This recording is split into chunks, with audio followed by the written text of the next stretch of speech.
The Blake Lively versus Justin Baldoni saga is escalating rapidly, with new evidence, legal threats, and swirling rumors suggesting Blake might be attempting to pursue criminal charges that could put Justin behind bars. And the stakes are only rising as we break down the latest developments, including Justin's recent statements on how this ordeal could impact his future. At this stage, Blake's team isn't merely aiming for a civil win.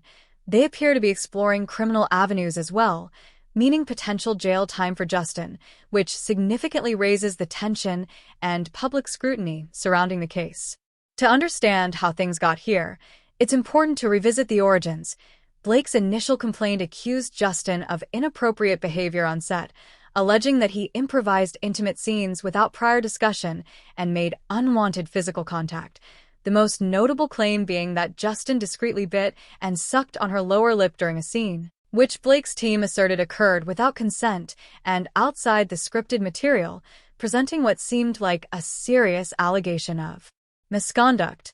However, newly surfaced footage flips the narrative entirely.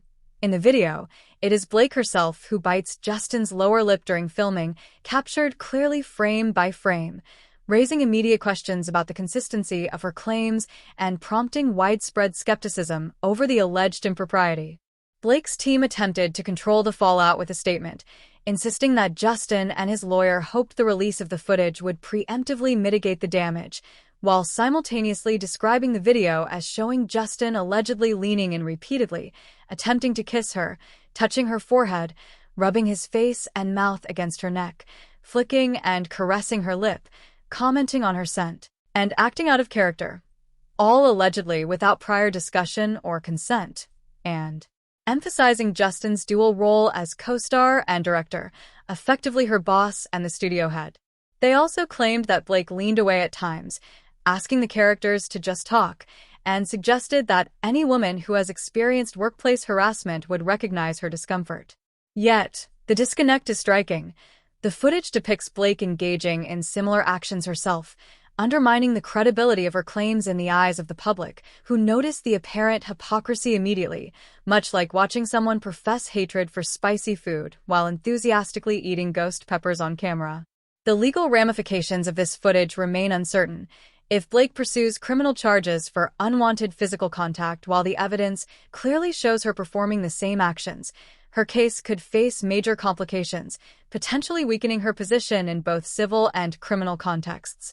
Meanwhile, Justin recently spoke in an interview about the personal toll of these accusations, describing the anxiety and mental health struggles he has endured, revealing the emotional weight of navigating public scrutiny, potential legal jeopardy, and the impact on his career and personal life. This ongoing conflict is far from resolved, and with the new footage, conflicting narratives, and escalating legal strategies, both parties remain under intense media and public scrutiny, leaving everyone watching closely to see how the story will unfold and what consequences, civil, criminal, or reputational, may ultimately emerge from this high-profile, deeply complicated situation. Down here with you before we came, I had anxiety because I'm not feeling like my full self, and yet I came today despite, no sleep and not feeling great, and I haven't given myself time to recover or time to heal. I had a intense year, a lot of material success, and a lot of emotional stress. It's very hard on me and my family. Let's be honest, we're still primarily dealing with a civil lawsuit here. No criminal charges have actually been filed, but the very fact that jail time is being discussed illustrates just how intense and messy this battle has become. Adding to the complexity are the power dynamics at play. Justin wasn't just a co-star. He was also the director and a producer through his company, Wayfarer Studios, which Blake's team has used as leverage to argue that he abused his position of authority. That said, Justin's team has not stayed silent.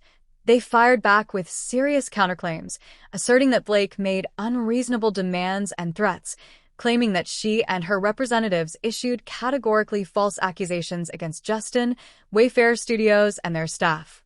They further alleged that Blake threatened to walk off the film unless her demands were met, and that she considered skipping set or promotional obligations entirely, behavior that, if accurate, points to significant diva-level conduct. Enter Ryan Reynolds. Justin didn't just sue Blake. He sued Ryan too, for a staggering $400 million, arguing that the power couple collaborated to seize control of the project and, when their plan failed, launched a full-scale smear campaign against him. This isn't the first time Blake has faced criticism for exerting control over a project. During the It Ends With Us press tour, there were murmurs about her overshadowing Justin, with him barely appearing at premieres and the two rarely photographed together, a situation that struck many as unusual. Moreover, the press tour itself seemed oddly upbeat and playful for a film centered on domestic abuse, prompting online observers to call her out for missing the tone and gravity of the story. Taken together, these civil claims, alleged power plays, and the peculiar press tour combine to paint a picture of an industry conflict tangled with personal dynamics, professional rivalry, and a very public dispute over control, influence, and the narrative surrounding both the film and the parties involved. Justin is doing such a great job of educating people and talking about resources and putting in his bio, like how people can learn more and what to, like, if you're a victim or a survivor, you like, this is what you can do and how to have that conversation.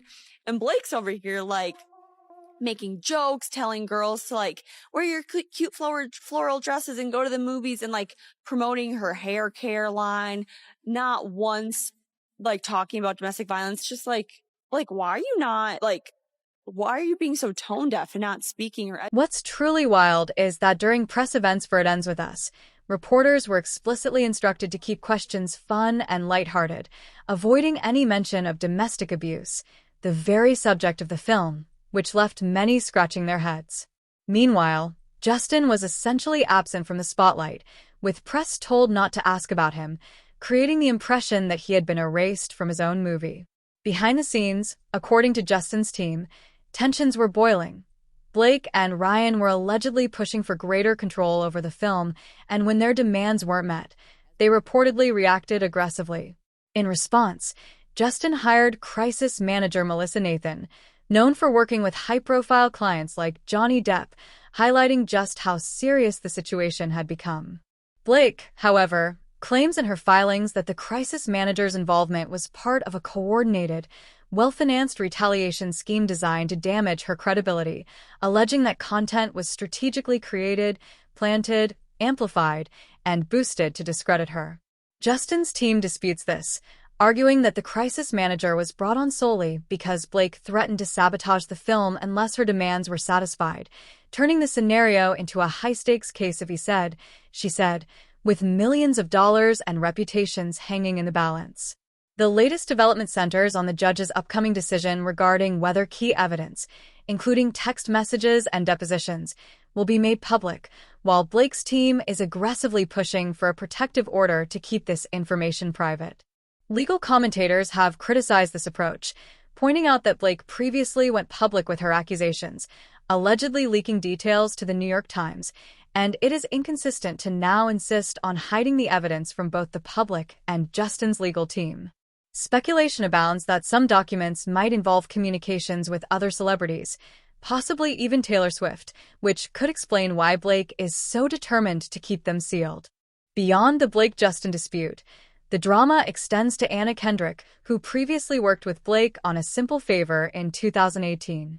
Sources suggest Anna found Blake difficult to work with, claiming she attempted to control not only her own acting but the entire production. Blake seemingly confirmed this in an interview, essentially admitting that she exerted significant influence over all aspects of the film, a pattern consistent with accusations in the current dispute. As the legal battle intensifies, conflicting narratives, withheld evidence, and potential involvement of other high-profile figures make the situation increasingly complex. While no criminal charges have been filed yet, discussions of such possibilities and the emergence of contradictory evidence continue to fuel public interest. Both sides remain entangled in high-stakes maneuvers, with reputations, careers, and legal outcomes all hanging in the balance.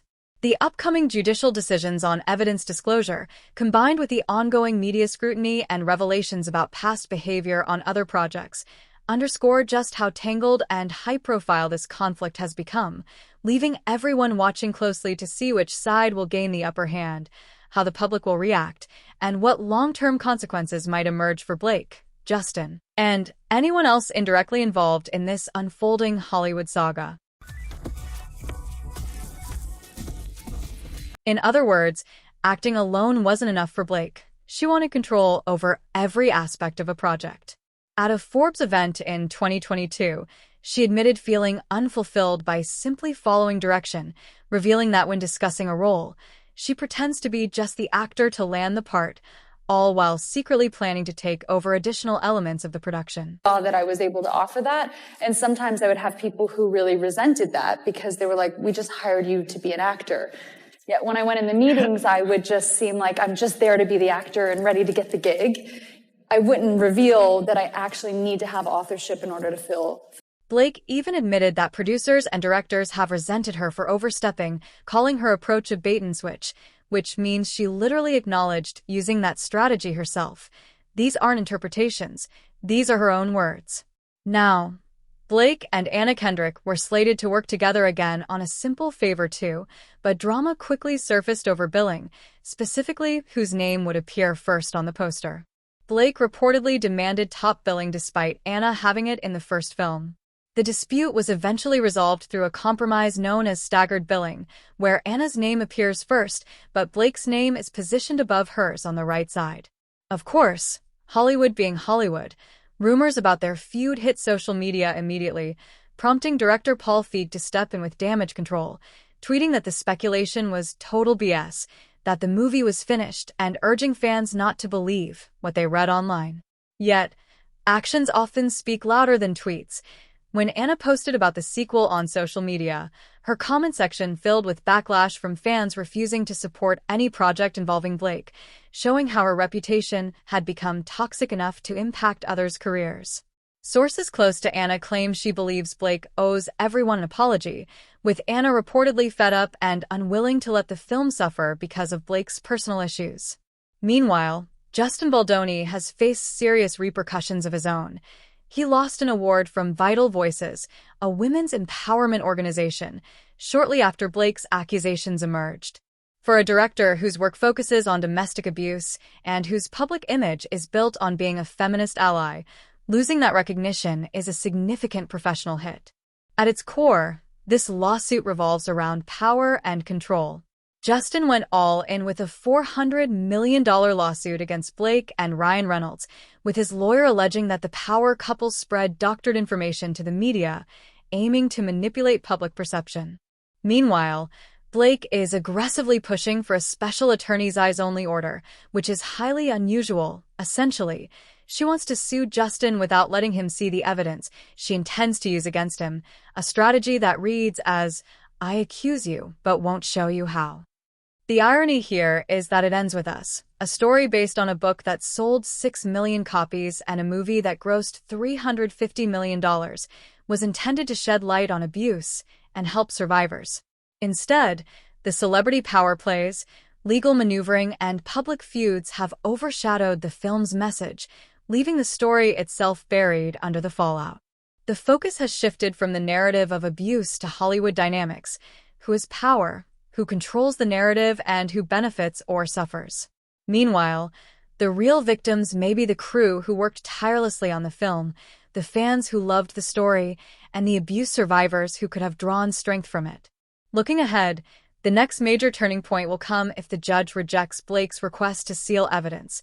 At that point, texts, emails, and other documents could surface that dramatically reshape the case. Sources suggest that Blake might eventually be advised to step back, potentially salvaging some reputation with a carefully worded apology or attributing conflicts to miscommunication. For now, both sides remain entrenched. Justin seeks a full clearing of his name, while Blake fights to keep evidence private. Observers from the sidelines are watching this unfold like a season finale, with high stakes for careers, reputations, and public perception. Once the dust settles, both Blake and Justin will carry lasting scars from this battle. The only uncertainty is who will manage to recover and who will see their brand permanently affected. That wraps up today's deep dive. Subscribe to stay updated on this unfolding situation and share your thoughts in the comments, because this story is far from over and every development could shift the narrative once again.